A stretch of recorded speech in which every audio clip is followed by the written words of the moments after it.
Anytime.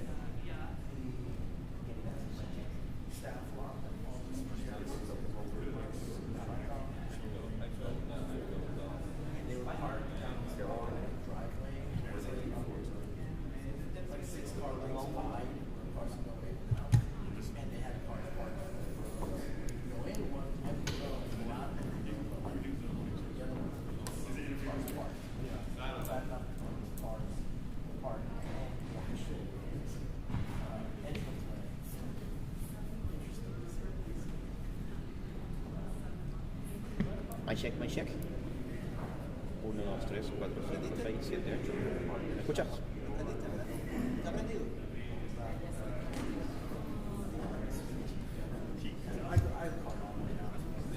My check. My check.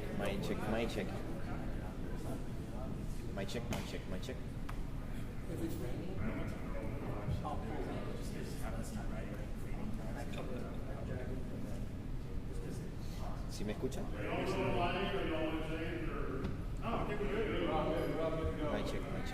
My check. ¿Sí? ¿Me escuchan? Alright, we're good. Just want to double check the battery life. My check.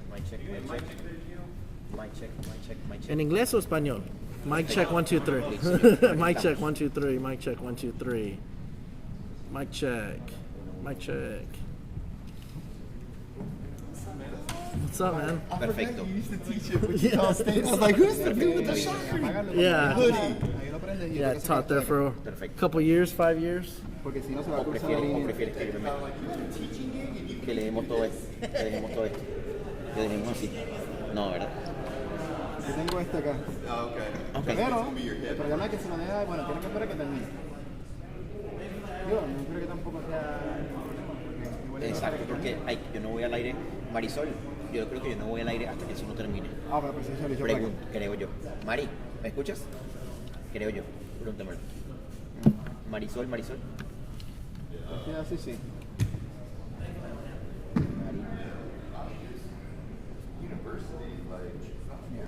No, cada una vez que está prendido, así, sí, no está. Revísalo. Escucho un ruido cañón en el audio 8 minutos. de la estación, Juanito. Vaya, Marisol. Escucho un ruido, pero heavy Oh, ok, vale.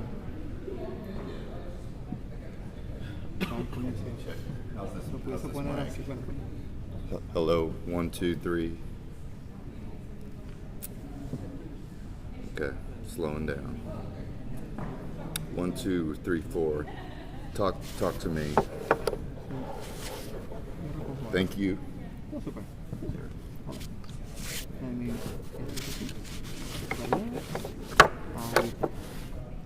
Mari, para cuestiones de logística nada más. Yo no voy al aire hasta que se acabe la rueda de prensa, ¿cierto? Por el tema de micrófonos. Perfecto.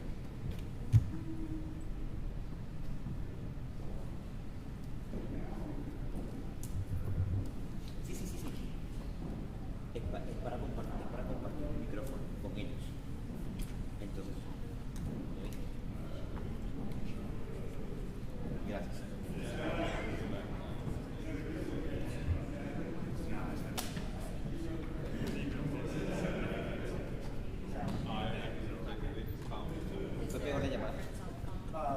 Ahí vemos qué hacer. Si puedes ir a comerciales, te pones al lado. Pregunta él.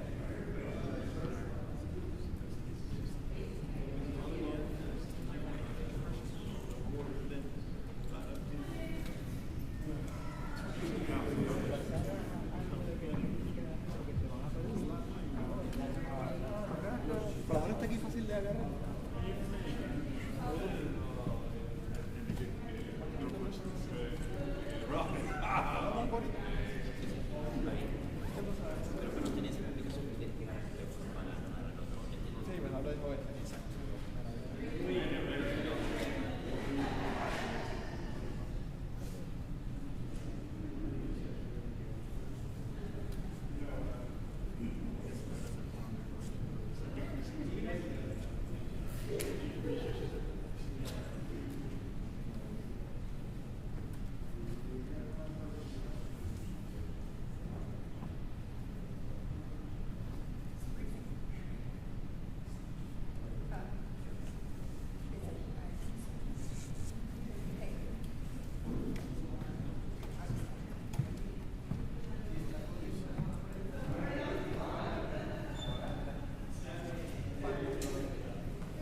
hear you. We're being told it's starting right at 6, so this will probably be a bust. Sorry, right at 5. Is anybody going live? No. They'll end our shot if it starts on time. Is it starting on time? Supposed to, should, but there's any reason, no reason for it right now. It's supposed to start on time. So this is probably gonna be a bust. But I'll be ready.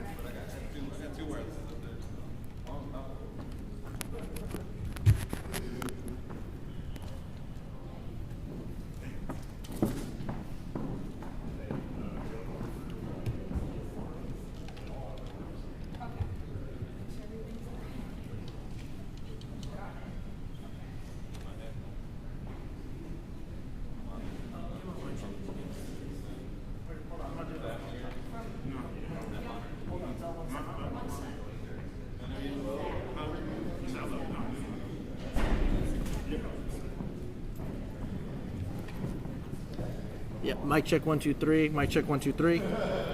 Mic check 1 2 3.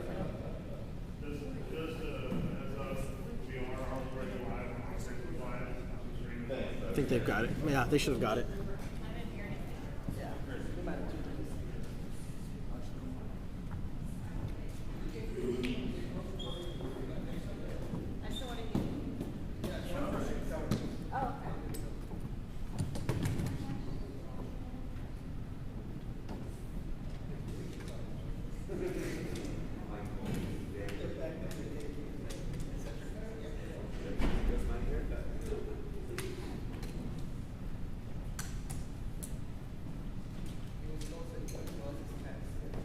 It's up to y'all. Do y'all want it exactly at 5 or do y'all want 502, 503?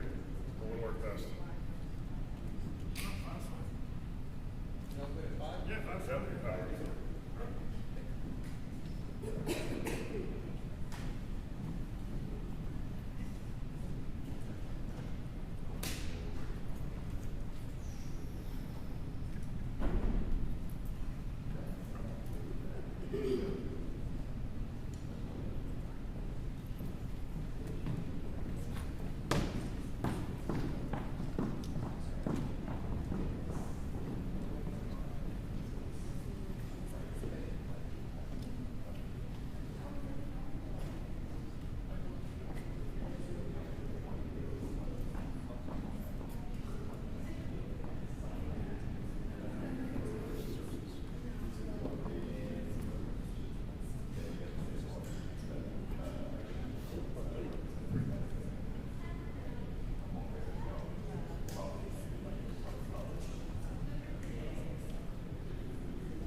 When they say you can scramble, you guys can scramble. Thank you.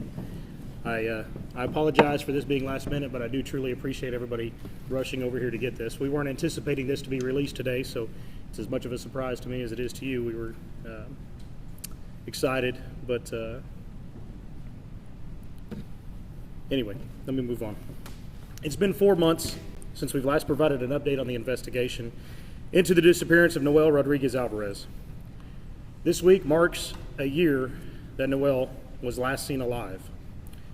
Just a couple of hours ago, a Tarrant County grand jury has indicted Cindy Rodriguez-Singh on felony charges including capital murder, 2 counts of injury to a child, and 1 count of abandoning without the intent to return. I'm so incredibly thankful to the Tarrant County District Attorney's Office and the DA Investigator's Office for their support and work on this case. These indictments will significantly support our effort to apprehend and extradite Cindy back to the United States.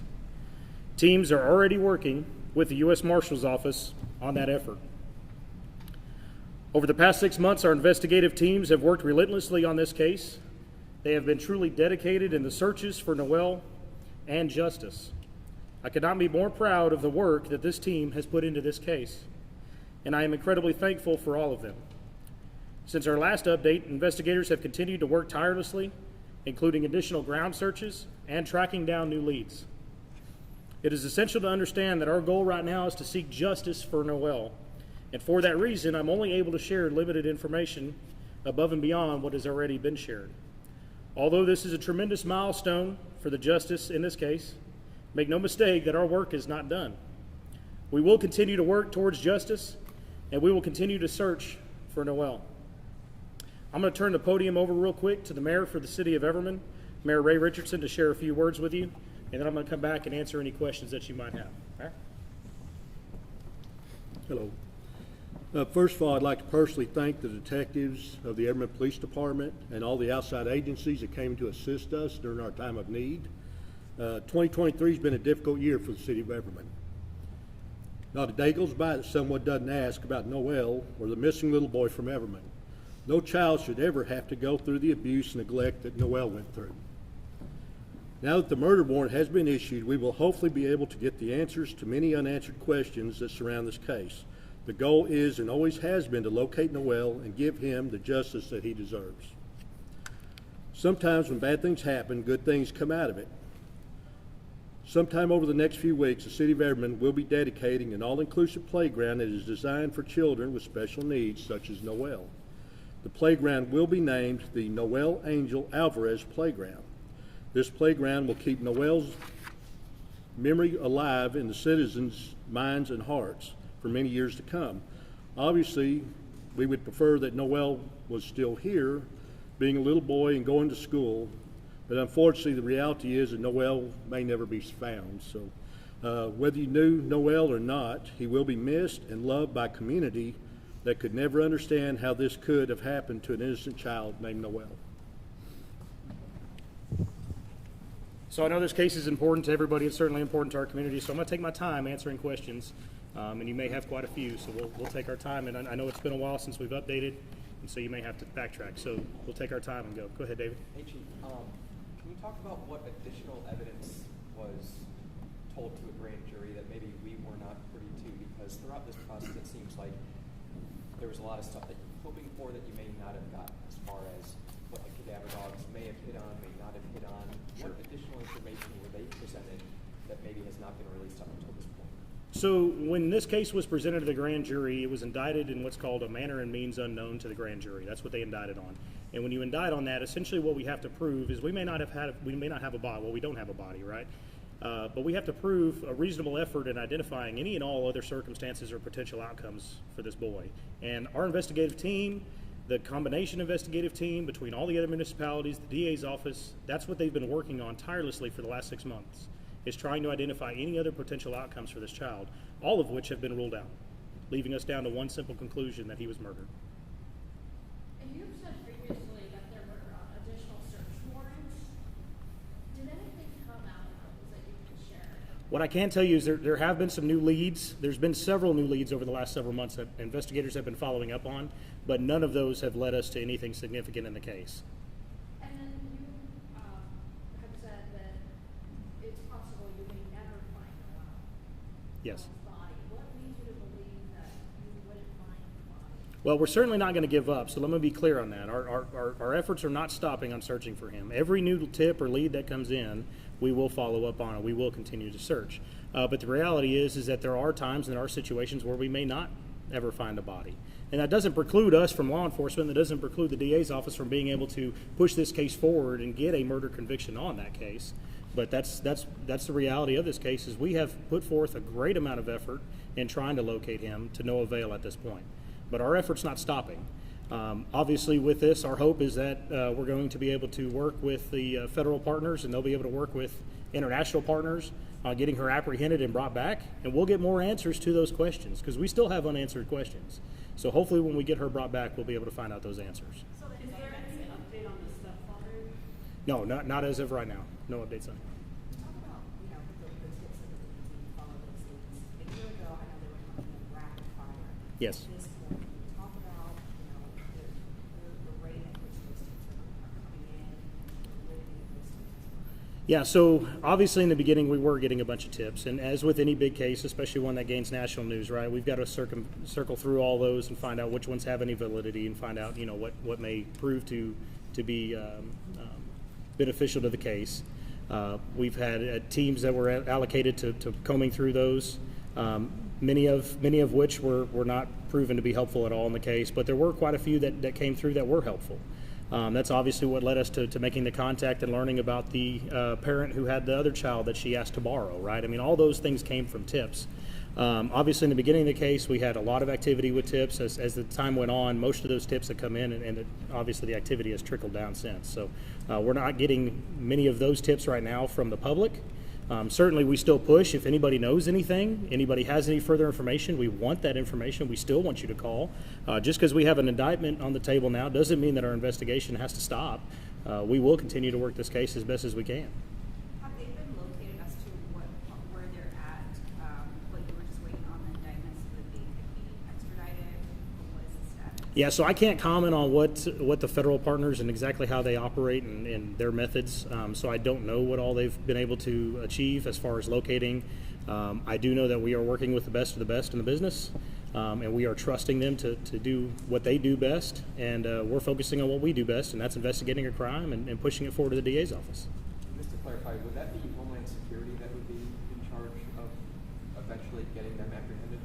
So it's going to be there will be a federal partnership with several different agencies, including Homeland Security, FBI, U.S. Marshals. I mean, there will be a whole front on this when you're talking about intergovernmental relations. But as to specifics of who's going to be doing what throughout the phase, I just don't know the answer to that. And I know, as answering her question, you were saying there's no updates right now on the father, but can you maybe explain why no charges to the father if this was more so a process of elimination of what did not happen? Yeah, so I mean, go back and remember the facts of the case and what we've got. We've got a mother who witnesses have claimed or that they've seen her beat him with keys. She's refused to give him water. She refused to change his diapers. She's got a history of neglect and abuse on this child. All of that obviously contributes to it. We weren't able to make necessary connections with Arshdeep, but that didn't preclude us from making the connections with Cindy. So we're pushing forward on that front. Have you rolled out any charges down the line for our students? Oh, absolutely not. No. Yeah, absolutely not. If more information comes to light that he has any involvement in this, then we will absolutely push to charge him as well. How has this been for you mentally and emotionally? I know, this time last year you were out there working with your and getting us updates. Just kind of explain how it's been for you and your team. Well, yeah, I was going to say it's not just me. I mean, there's a whole team. I'm the face of this, but there's really a whole team behind me that's doing all of the work, and it's been extremely emotional. Today is emotional for many of us. I mean, this is a rewarding part of the investigation where we feel like our work in this effort is finally paying off, and we're able to find some justice for Noel and push towards that finish line. But at the same time, it also confirms our biggest fear, right? And so we've got a whole mix of emotions, all of us do. So we were very glad and very thankful to the DA's office today for being able to take this and succeed with this. But at the same time, it is emotional because it confirms our belief. We've obviously had our belief as investigators, but now we've had other people. We've had the citizens of Tarrant County look at this and confirm they agree with us, exactly what our thoughts are. So it is emotional for us. And you said all along that you believe the missing part of the puzzle was bringing Cindy and Archie back for questioning. So do you believe this charge will help bring them home faster? And how confident are you that they will be located and extradited?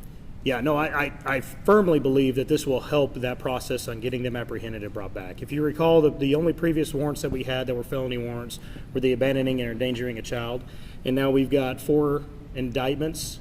There's a difference between issuing a warrant and issuing an indictment. Obviously, when we issue an indictment, not only are we saying that the police believe this, but also the Tarrant County DA believes this, and now citizens believe that there's enough evidence to charge them with this. So you're really bringing a multitude of factors to the table to warrant them making that arrest and ultimately turning them over to us. So it certainly does help us in that front.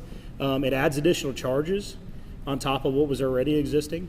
And we do look forward to the apprehension of her, and I can't wait till they get her and bring her back. And I am very hopeful.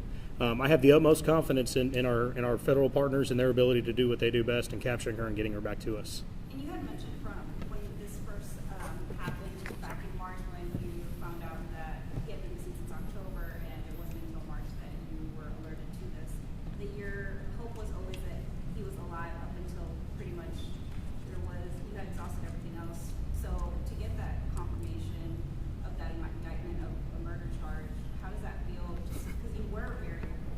Yeah, no, I mean, I've had tears in my eyes since I got the call earlier today.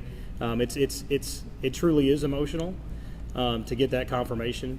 We all believed it, we all knew it, but I think every single one of us has had, and I mean, to be honest, still has a glimmer of hope. I would love nothing more than to be wrong on this case. The last thing I want is to have a 6-year-old boy die at the hands of his mother. I mean, that's not what I want, but that's the facts that we're faced here with, and that's what we're looking at.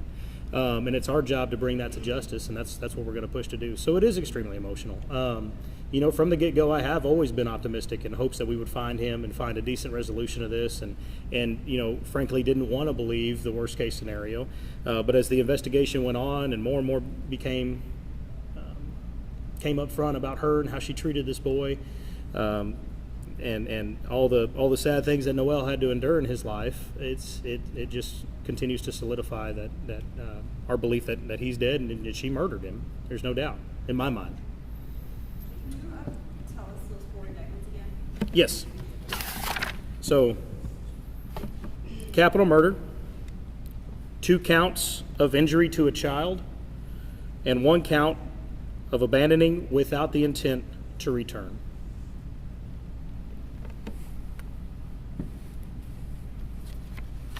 Were you guys, so this was a year ago? Next time flies. Yes. So Was there if you new if evidence if you if you recall, we initially got the welfare check in March of this year. That was the initiating point for this investigation, was when we conducted the welfare check and determined that Cindy had fled the country without Noel. We issued an Amber Alert, went through that entire process. As we continued the investigation, the timeline kept getting pushed back of when we could last verify that he was alive. And as of now, and as of the course of the investigation, the last point we were able to verify he was alive was the last week of October, shortly after the twins were born. And was there some sort of evidence that you've gotten in the last month or so that you was sort of the final piece to maybe taking it to the DA, or how difficult has it been to get the amount of evidence or lack of for the DA to take it to the grand jury? Well, so trying to prove a murder case without a body for anybody is extremely difficult, right? And that's what we've had to do here, is to try to push that case forward without a body. But we've been able to do that. I think that, without going into detail, because I have to be very careful. Again, our goal, our community's goal, the citizens' goal here is to seek justice for Noel, so I got to be careful that I'm not harming the integrity of the investigation. I can tell you that there has been additional supporting evidence that has come up, but just nothing that I can release at this point. But I think the facts are out there, and I think we've shared plenty of that before to support this effort and where we've taken it. And certainly there has been precedent of people being convicted without a body. Yeah. Did you, and I think you probably can't answer this, but I'll ask it. I mean, did you find evidence of a crime that helps support your theory, hypothesis?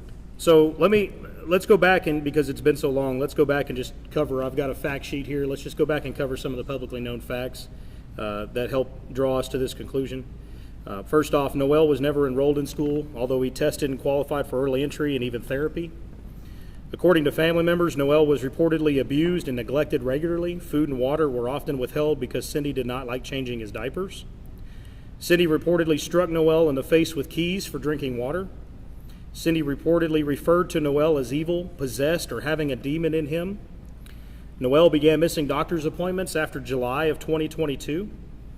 Cindy asked to borrow a child from an acquaintance for a doctor's appointment. At Noel's last sighting, he was described as appearing unhealthy and malnourished. Cindy told family members different stories about the whereabouts of Noel, including the fact that she sold him to a lady in a Fiesta Mart parking lot. Biological father nor the aunt in Mexico have ever even met Noel. No data to support any trips even remotely close to the border, and no data to support that Noel was sold, especially at a Fiesta Mart. Cindy told family members to lie to police about seeing Noel recently. Family lived in squalor, however, chose to spend nearly their entire tax return on a newly constructed patio for a home in which they do not even own. According to the contractor, she was in a hurry, was indecisive, and even requested the patio to be thicker in a certain area. Arshdeep disposed of a single indoor-outdoor carpet in a dumpster the night before leaving the country, however, leaves the remainder of the squalor and trash behind in the home, shed, and backyard. Multiple human remains detection canines alerted to both the rug as well as underneath the concrete patio. Arshdeep steals $10,000 from his employer just hours before fleeing the country. Electronic visas were obtained on March 21st, one day after the welfare check. And the family quickly absconds the country on one-way flights almost immediately after CPS and police begin to question the whereabouts of Noel. And that's just the facts that we've released publicly previously. So I think when you consider just those facts and not any additional evidence, we're all coming to the same conclusion here. Any and all evidence following that just further supports our theory here. At this point in the investigation, is there anything that leads you to believe someone else was involved beyond the two or cooperated? So, I mean, there's still questions about the manner and the means, right? And that's our hope, is that we can capture her, get her brought back here, and hopefully find the answers to those questions. And we will certainly seek charges to anybody that cooperated in any of that. Outside of Arshdeep, no, we haven't had any other evidence or theories to support that anybody was helping her with this. Are there any other additional charges she could face too, because she took the other children with, I mean, she is the primary, she is the has sole custody, but they also have fathers here in the state, so could she face any other charges? She could, most of which will be misdemeanor. Most of them will also be civil. So that really hasn't been the focal point of our investigation. The focal point's obviously been Noel and what's happened to him. However, what I will tell you is something that we've discussed throughout the entirety of this investigation is, obviously if Noel's been hurt, have any of the other kids been hurt? And we haven't had an opportunity to visit with any of them, right? Because they're in India with her. So that's certainly something that we're prepared to try to do if we're able to get those children brought back with her, is to find out, their lifestyles and ask them questions and go from there. And of course, if any other charges are revealed, we'll be happy to push those charges along. So you believe that they are still in At this point, I have no reason to believe they've gone anywhere else, yes. Are there any new photos or sightings of them? The last time we covered this, we saw them at the airport. Have there been any sightings? Not that I'm aware of. We're relying on the Marshal Service to work that for us, and they're going to keep their resources and probably their information. They'll let us know when they have it. So. You said you continued physically searching. Do you have any measurement of how much area you'll probably search? Not exactly, but probably close to another 100 acres of ground searches. I would guess. That's a guess. There's been several small areas that we had some leads on that he may have been in. We looked at those, didn't find any supporting evidence, and then we had one large area that we searched, and it didn't reveal anything either. Has the searches been just in Everman or expanded to Forest Hill? Primarily Greater Everman, so Everman, some of the unincorporated areas. Nothing. I don't think we haven't had any searches in Forest Hill, but immediately surrounding Everman, those areas. Has who they were living with, has he continued to cooperate, or is he just kind of pretty much out of the investigation? Yeah, he's cooperated to the most that we've been able to deal with him on. I mean, there's not much more he can tell us at this point. Is there anything to suggest he was aware of the extent of what was going on? Without compromising the integrity of the investigation, I don't want to go into exactly what he shared with us, but I can tell you that he has been very cooperative with police and investigators throughout this. Any other questions? All right, well, I certainly appreciate everything. I really do. Again, if you guys have any other questions, we probably won't be scheduling any follow-ups unless we have a major development in this case, so feel free to reach out to me if you have any follow-up questions after this. So, thank you all very much. Appreciate it.